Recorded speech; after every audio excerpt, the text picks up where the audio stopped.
কিশোরগঞ্জের সফরে আমরা 41 জন এসেছি। এখন এখানে কিশোরগঞ্জের অনেক ভাই ব্রাদারের সাথে আমাদের দেখা হবে।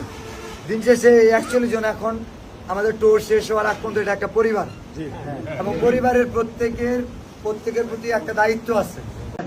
যার সাথে আসছেন তার খোঁজ খবর খেয়াল রাখাটা জরুরি। তার খারাপ লাগতেছে কিনা কোনো কথা মনের মধ্যে রাখেন না, যে খারাপ লাগতেছে তাও ড্রাইভ করতেছেন। যদি অস্বস্তি লাগে বললেন, আমাদের অনেকেই ড্রাইভ করতে পারে, ব্যবস্থা করে দিবে। আর গুড নিউজ যেটা, আমরা যে লাঞ্চ করব, আমরা চিকেন বিরিয়ানি খাচ্ছি, কারণ অনেকের আবার অ্যালার্জি প্রবলেম। তো চিকেন বিরিয়ানি খাচ্ছি আমরা 41 জন, এবং আমাদের মানে কতটুকু ভালোবাসা। আমি চাইছিলাম যে প্রত্যেকের কাছ থেকে এদিকে বিরিয়ানি রেডি হবে, আমরা পেমেন্টটা নিয়ে নেব, তারপরে নাম ধরে দিয়ে দিব, তাই না? 160 টাকা করে, যদিও 160 টাকা অনেক বেশি না, কিন্তু 41টা 160 টাকা মানে অনেক।